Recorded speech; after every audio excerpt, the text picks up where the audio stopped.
O empresário, ex-deputado também, Tony Garcia, ele pode vir a ser o primeiro suplente em uma situação de candidatura ao Senado. Eu vou começar essa com o Ângelo Rigon. Ângelo, essa história do Sérgio Moro perder o mandato está tomando um vulto no Estado, assim, quase proporções épicas, digamos assim. O Sérgio Moro ainda está no mandato, mas está todo mundo articulando candidaturas. Todo mundo já tem certeza? Isso aí já é, sei lá, já foi batido o martelo? Olha, é algo que os políticos têm como certo. A tal da eleição extemporânea ou suplementar, diante das irregularidades, não digo só em quantidade, mas em termos de qualidade. Já que você tem que fazer uma coisa mal feita, tenta fazer um pouco melhor. E o que o Sérgio Moro fez na prestação de contas dele é coisa de amador, então não tem como reverter. Isso é praticamente um consenso entre os políticos, de que no máximo no ano que vem a gente vai ter uma eleição suplementar para senador na vaga a ser aberta pelo Sérgio Moro, que fez uma declaração em fundo de quintal. E a justiça não funciona assim. A gente sabe que a coisa é um pouquinho diferente. Em relação ao Tony Garcia, nesses episódios todos, inclusive Lava Jato, essas coisas todas aí que o Moro teve à frente e tal, aparecem sempre algumas pessoas. Se você for fazer um mapa daqueles que a Polícia Federal sai antes de fazer cada operação, você vai encontrar um monte de gente de Maringá, vai encontrar um monte de gente de Londrina, Janine, Alberto Youssef, vai encontrar o Paulique, o Said e outras pessoas. A impressão que dá é que tentam se proteger. Chegou um momento em que essa proteção não vai atingir a todos.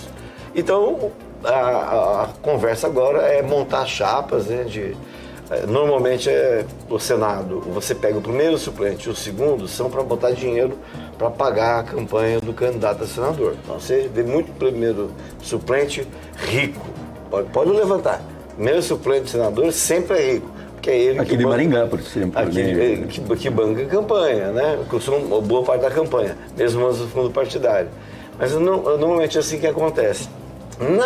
No caso do Tony, o Tony foi dono do Grupo Garibaldi, foi condenado, esquema de consórcio e tal, vive uma boa vida, basta ver nas redes sociais dele, mas ele tem ali um problema de os políticos acharem ele meio doido, não há uma confiança 100% no que ele Ele é suplente de quem?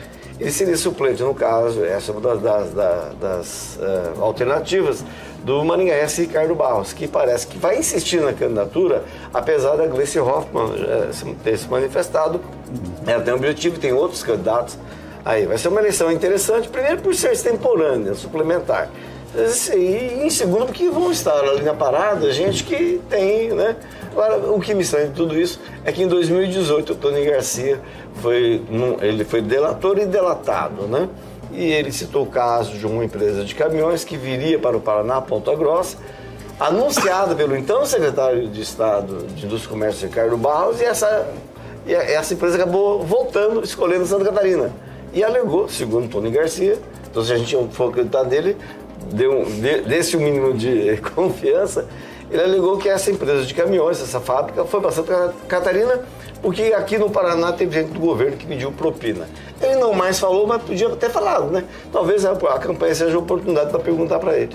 Vamos lá. Ô, Pamela, essa história do Senado, acho que vai ter... Nós vamos falar muito disso no próximo ano, com certeza, porque se acontecer essa eleição, tem muita gente que está ressuscitando aqui, gente que a princípio a gente julgava fora da política, como o nome do Tony, está ressuscitando.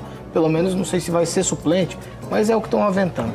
Quero te ouvir sobre esse pacotão aí do Sérgio Moro e esses nomes que ressurgem aí, ou como candidatos ao Senado, deputados e outros políticos que vão colocar o nome certamente à disposição. Eu particularmente, Paulo, acho que o pessoal está se precipitando um pouco. Se a gente olhar as regras que foram aprovadas pelo próprio Congresso há pouco tempo atrás, né, esse perdão nas contas de campanha, que a gente até comentou aqui no programa, inclusive sobre a participação feminina, que a gente sabe que é um problema que os partidos têm e tudo mais, até essas próprias regras que eles votaram pode ser lançada mão para vir a fazer uma defesa aí do mandato do Sérgio Moro, né? A gente sabe que campanha é complicado, essa prestação de contas ela tem que ser muito realmente bem feita, mas no volume que se tem e dependendo do partido, da estrutura do partido, muitos e não só o Sérgio Moro pisam na bola nesse sentido. Então, sinceramente, eu acho que esse burburinho acerca de uma perda de mandato dele, eu penso que é um pouco precipitada. Eu aguardaria para ver. Aguinaldo Vieira. Olha, é interessante do fato, o Tony suplente de uma suposta chapa com o Ricardo.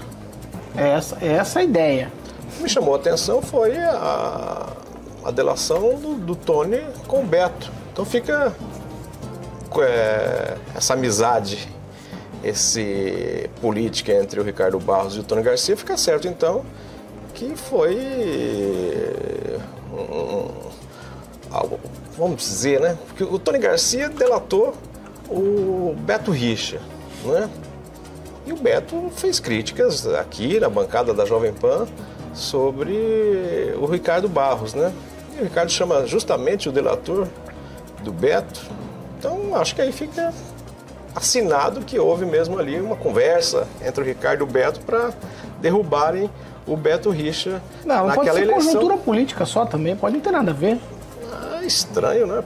Porque o Beto, né, critica a delação do Tony Garcia. Criticou também o Ricardo Barros, né, dizendo que, enfim, foi enganado ou não foi combinado. Agora, eu acho que fica já bem claro a ligação naquela época da eleição da candidatura do Beto Richa ao Senado e, né, a prisão dele pelo GAECO, enfim.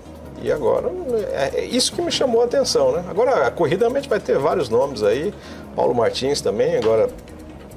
Paulo Martins, todo mundo vai pôr o nome, não? Vou lançar vai ser o professor Jorge. Uma boa corrida ao Senado, né?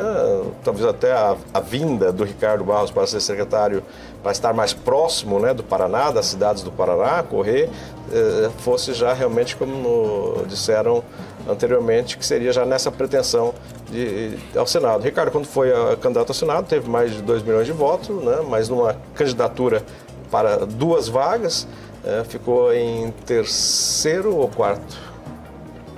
Ele estava em Brasília. Eu acho que ficou em terceiro até, se não me engano, nessa eleição, quando era para os 2 deputados, os 2 senadores. Então, mas vai ser bacana. E, conforme já dissemos também, já favas contadas a suspensão do mandato do Sérgio Moro.